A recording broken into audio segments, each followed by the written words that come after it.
Da-da-da-da-da-da. Can you see what's behind my eyes? It's tiredness. Yes. I can see the little veins in your eyes. Please let us sleep. Hi, and welcome to the Review Tuesday. My name's Ruben. And I'm Kay. And today we're talking spoilers and ending and alternative could-be endings for Behind Your Eyes, a Netflix original series. So if you're watching this, then you've seen the series, so you know what it's about. So we don't need to recap it for you. What's great about this series, which we didn't talk about in our review, was that this is like From Dusk Till Dawn. First it's a kidnap film, if you've seen From Dusk Till Dawn. Then it's a vampire film. And this is, first it's a thriller relationship drama llama, and then it's a supernatural series. And when it was confirmed, we were like, what? Astral projection? What?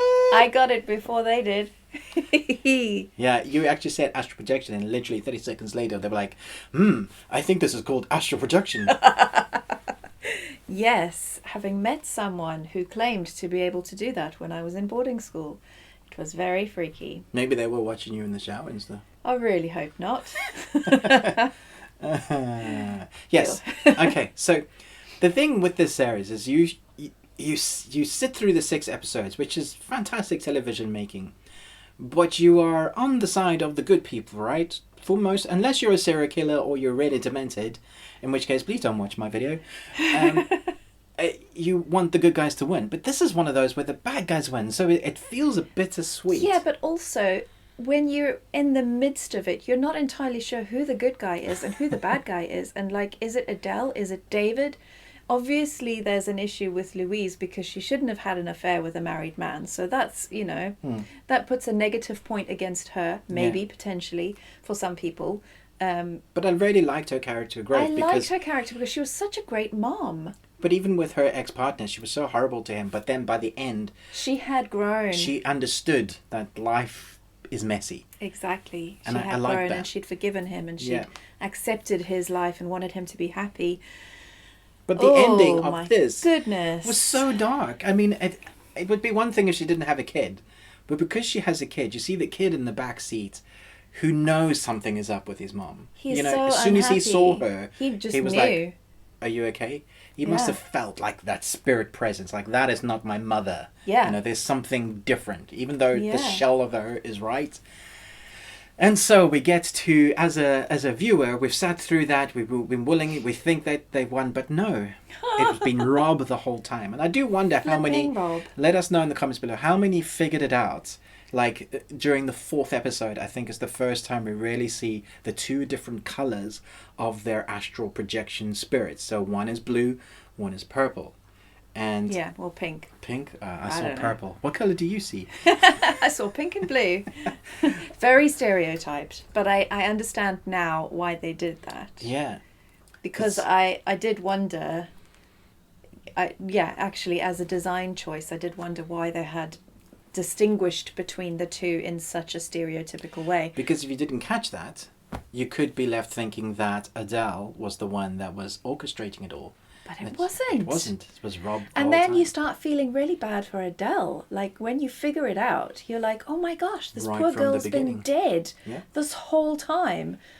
And you've been thinking all these bad things about her. So here are things that were going through our minds when we were watching this. We thought that Adele or David had killed her parents. Yes, I thought that David killed her parents. Because he was proving how much he loved her. Yes. This was part of the conversation. Mm-hmm. I thought they had killed Rob.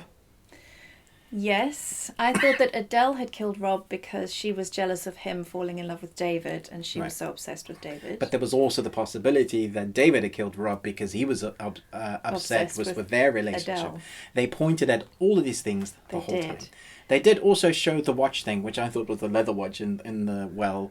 No, I got that it was the watch. But it was the watch. They gave you clues along the way. Yeah. And then when our main protagonist, the good main protagonist, Louise starts figuring out how to astral project, we think finally, she's going to do something. I think it's like one of those things where you can see an accident happening in slow motion. It's like, you know that it's going to happen. You can see this crash is coming and it's going to happen.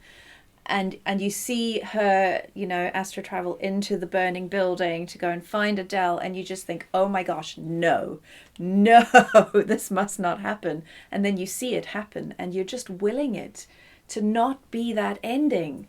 Don't end like that. And it does. And you're like,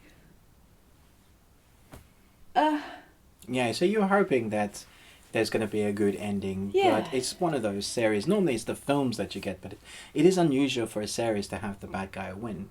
In this case, it was Rob. He's taken his super astral projection powers and learned how to basically force body swap. David to be with him forever. Yeah. So he's very much obsessed, very broken person. I understood why he would want to do that from his life, but he It felt gets like evil. a leap. It felt like a leap in his character. Like they hadn't really shown us, other than the fact that he was deeply unhappy with his life, they hadn't really shown us that he was capable of that kind of evil, I guess. I presume that there's stuff in the book that they didn't put in the TV series, which maybe would give us a bit more insight into it. But for now, it's Rob. And also, I guess maybe that it helps that they didn't, because otherwise we would have guessed it ages ago. What I was hoping was going to happen was that Louise actually wasn't dead. She hadn't died, and she was in hospital, and then she wakes up and she goes, right, I need to sort something out. So she goes and astral projects, or she goes and visits them, or being sneakily, and then comes back, astral projects, and waits for the other person, Adele or Rob, to astral project again, and then gets her body back, and then tells David what's been going on and proves to him, and that would have been nice. And then That would have been a great ending. the kid would have had his mom back, and that would have been awesome. Yeah. Or that the original Adele wasn't dead. Her spirit was hovering because she was grieved and upset, even though she wasn't in her body. So because it wasn't her original body, perhaps her astral projection spirit could still be around. And since they came back, she could get her body back once that. And that I thought would have been a nice ending as well, and plausible, because we're now in the supernatural realm of things. Yeah. That can happen. That's what I was hoping. I was really hoping that Louise managed to project herself out of her body before her body died, and that she would wait for her opportunity to get her own body back. Yeah. But clearly, that's not how it works. When the body's gone, the spirit's gone. I mean, there were definitely clues of the supernatural coming into play quite early on. Yes. Now that you think about it, once they started dealing with the doors opening and controlling your dreams, you're like, oh, okay. So how are they going to use this? Why they're putting so much time and effort into?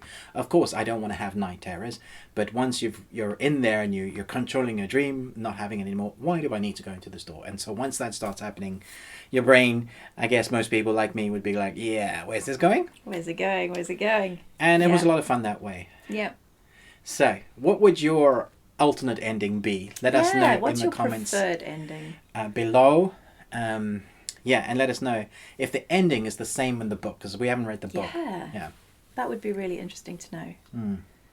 Yeah, and it's really going to stick with me for a little while, because I'm now trying to think about Rob's character. And what makes me really sad is that he could have taken over Adele and actually been happy. Yeah. So, like, what happened in their relationship that he...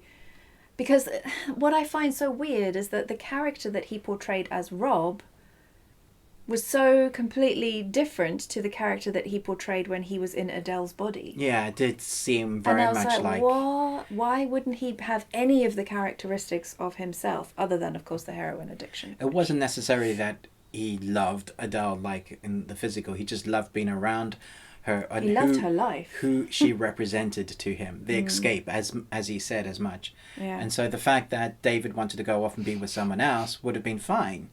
You know, why did he choose to get all obsessed? Surely someone with all that money and with all her Well, looks. he didn't have all that money because she signed it all over to David. Well, in a divorce, I think you get 50-50. Oh, absolutely, yeah. So- They could have worked something out. Yeah.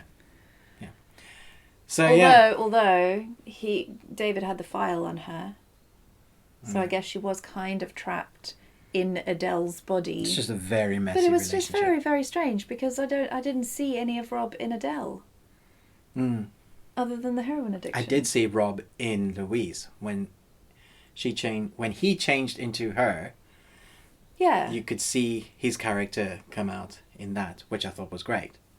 But this weird, incredibly still character was nothing like Rob. It doesn't mean that I didn't like it. It means to me that maybe there was something more in the books that was left out for the brevity of the series. So the 6 episodes shouldn't have been 6 episodes? No, not necessarily. I think in books tend to be much more detailed, and you can describe thoughts and emotions.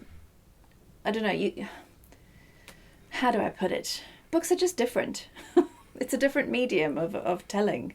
So sometimes you can express something in a book that is harder to put on film. Like The Knife of Never Letting Go. I had some issues that came into mind and I mentioned them. I'm sorry. It's okay. I'll keep it all. Are you going to downgrade it to a D? I did like all of them. Does it seem like it? Seriously, are you getting defensive about the A? Yeah. I still want to give it an A. I'm just saying. I think the very fact... You don't buy the characters. No, the very fact that I am now thinking so deeply about it reinforces the fact that it's an A in my book. Yeah, I never had an issue with Adele. Yeah. Yeah, I don't have any issue with Adele. The only thing I don't know is how she went from Rob to Adele. But you want to know all the things. I do. I want to know all the things. All right, thanks so much for... Sorry, if you're still here, well done. Okay, you can end the video. Thanks so much for watching, but until next time, remember, live long and Tuesday. Sure there's nothing else you want to say? Don't poke the bear. Where are you going? You're grumpy. Why are you grumpy? I'm not grumpy. You're grumpy. You are grumpy.